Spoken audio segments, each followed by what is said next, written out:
Imagine you're standing in the heart of Shanghai's Jing'an district on a crisp morning in February 2026. You step into a sleek, high-tech coffee shop and order a latte for about $4. That simple transaction is the final link in a geopolitical chain that began on a hillside in Rwanda. For years, the farmer who grew those beans was locked behind a wall of high tariffs, complex customs red tape, and middlemen who drained his profits.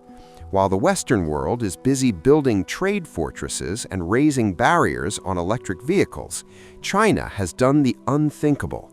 As of this month, Beijing has officially opened its $19 trillion economy to nearly the entire continent of Africa, offering 100% duty-free access with no quotas and no political strings attached. This is the zero-tariff shockwave, a structural realignment of the global economy that turns every traditional assumption about aid versus trade on its head. To understand why this move is an earthquake, we have to look back at the Changsha Declaration of 2025. While Western news cycles were distracted by traditional flashpoints, China quietly pledged to grant zero-tariff treatment to all 53 African nations with which it has diplomatic relations. This was a radical departure from the old rules. In the past, zero-tariff access was a fragile privilege reserved only for the poorest, least developed countries. By leveling the playing field for every African nation, from agricultural minnows to industrial giants like South Africa, China has effectively invited an entire continent to become the primary farm and factory for its future. Crucially, this is a unilateral move.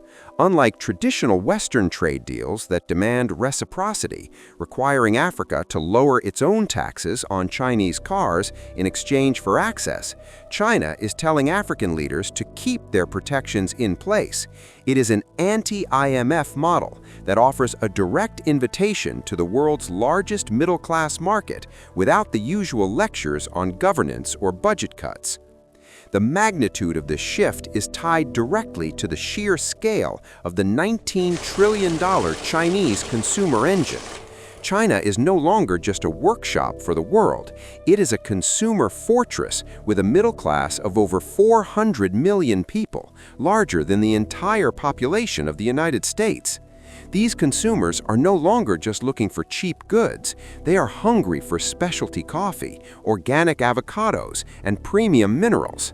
The data from the first quarter of 2026 tells the story. African coffee imports to China have surged by over 70%, while cocoa and agricultural imports from the poorest nations have jumped by double digits. For decades, the West treated Africa as a humanitarian problem to be managed with charity. China is treating Africa as a critical supply chain solution, moving from giving a fish to buying every fish the continent can catch, provided it is processed in a way that fuels the Chinese economy. This move was a calculated strike against the American gold standard of trade, known as AGOA. For a quarter century, the U.S. used duty-free access to its market as a leash, kicking countries like Ethiopia out of the program the moment their internal politics didn't align with Washington's expectations. In 2026, the message from Beijing is the exact opposite. We don't care about your politics, we want your products. As the U.S. Congress struggles with an aging and uncertain extension of its Trade Act, China's 100% open-door policy is being hailed as a bridge to modernization by the African Union.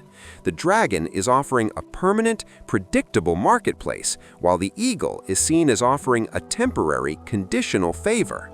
By removing the barriers to entry, China isn't just winning a trade war, it is ensuring that the entire African continent becomes an industrial satellite of the Chinese economy.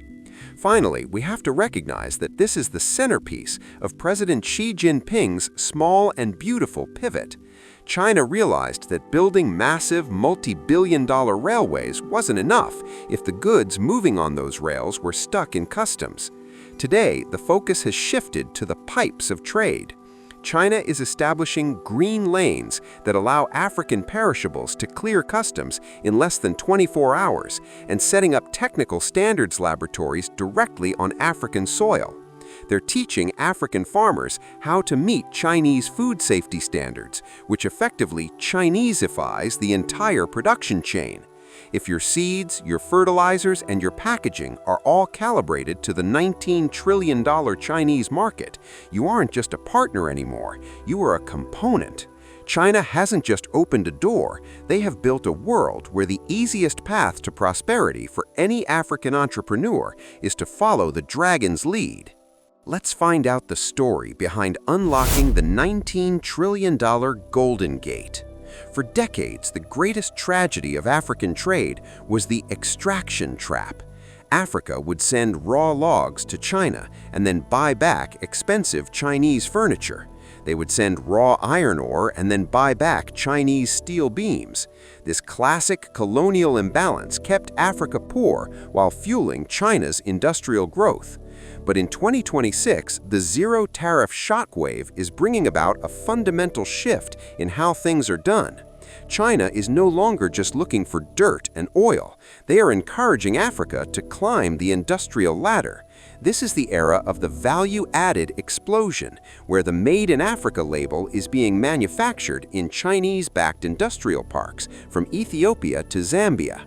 Take the example of the copper belt in Zambia. Traditionally, Zambia exported raw copper cathode, heavy, low-value blocks of metal. But under the new protocols, we are seeing a surge in copper wire and cable manufacturing on African soil.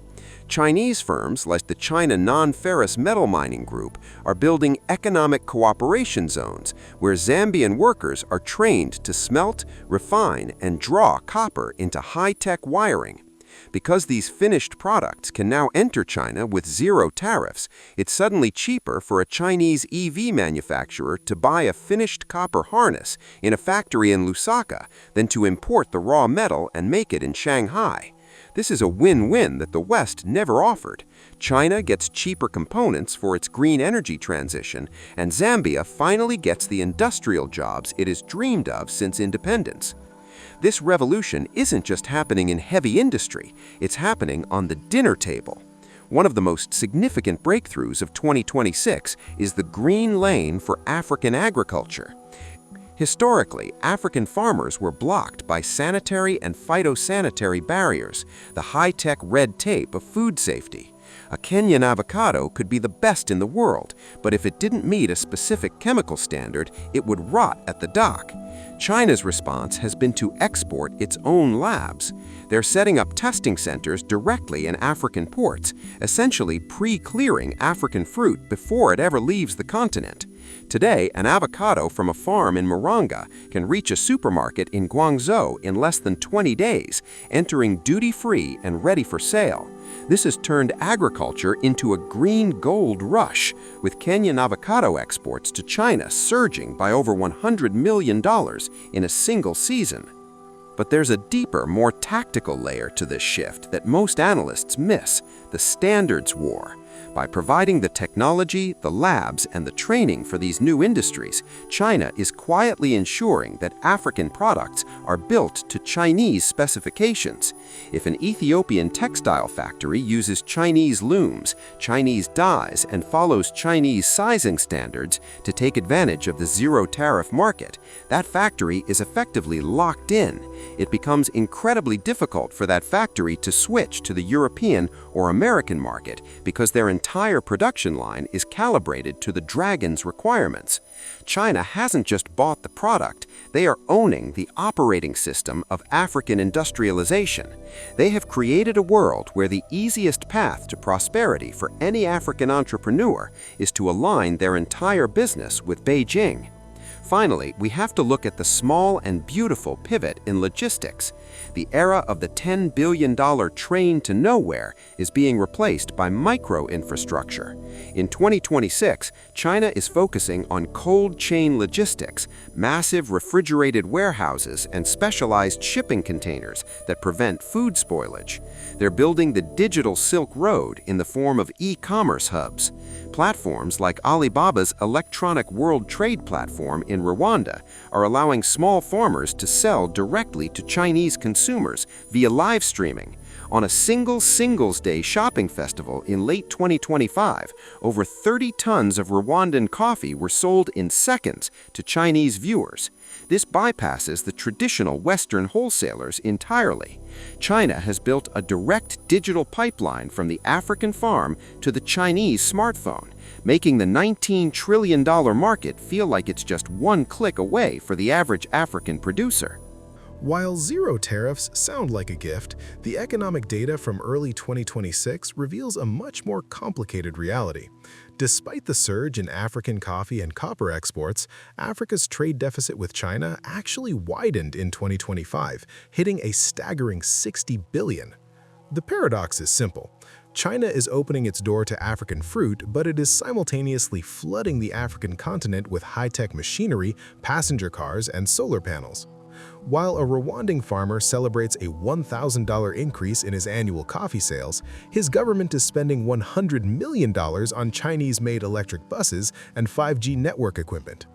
The zero-tariff shockwave has created a world where Africa is running faster than ever, but it's still struggling to keep up with the sheer industrial velocity of the Chinese dragon.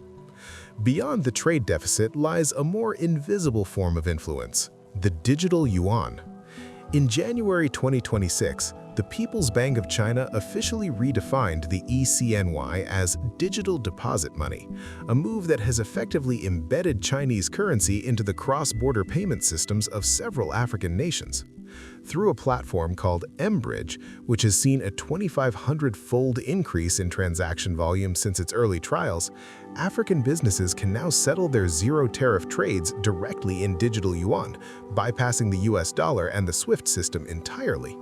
This isn't just about convenience, it's about financial sovereignty.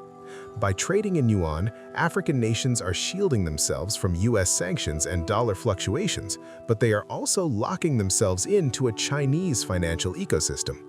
If your trade is settled on a Chinese ledger using a Chinese digital currency to enter a Chinese market, the operating system of your national economy is no longer under your solo control, it's co-authored by Beijing. This brings us to the ultimate question that is currently dividing the African Union. Is this a Trojan horse or a genuine path to modernization? Critics argue that by specializing in value-added agriculture and minerals for the Chinese market, Africa is merely redecorating its old role as a resource provider. They fear a resource lock-in, where African industry becomes so dependent on Chinese demand that it loses the flexibility to trade with the rest of the world. However, many African leaders, like those in Kenya and Tanzania, see it differently. They point to the Tazara Prosperity Belt and the new industrial parks as proof that China is the only partner willing to take the risks that the West won't. They argue that a slower Western model of aid and lectures hasn't worked for 60 years, and that China's fast-paced zero-tariff model is the first real chance they've had to build a middle class. As we stand here in 2026, the global chessboard has been fundamentally altered. The era of Western complacency is dead. Just this week, as the US House hurried to pass an extension of the AGOA Trade Act, it became clear that Washington is finally panicking. We are now in a race to the bottom for trade barriers, where the US, the EU, and China are all competing to be Africa's best friend. But for the first time in history, African nations are practicing strategic non-alignment. They aren't choosing an ideology, they are choosing a marketplace. They are taking the Chinese zero-tariff deal for their coffee, the American tech investment for their startups, and the European green hydrogen funding for their energy. The zero-tariff shockwave didn't just open a $19 trillion market, it opened the door for Africa to finally play the great powers against each other for its own benefit. So, as we look at the glittering billboards and the new high-tech factories rising from the rainforest, we have to ask, who is really winning? Is China successfully building a new world order where the dollar is obsolete and the global south is united under the dragon? Or is Africa finally becoming a one-option continent no more, using this moment of intense competition to write its own future? The tracks are laid, the digital yuan is flowing, and the $19 trillion door is wide open. The only question left is whether Africa will walk through that door as a partner or as a passenger. Let me know in the comments, if you were an African president in 2026, would you bet your country's future on Team Dragon's fast money or Team Eagle's slower standards? I'll see you in the debate below.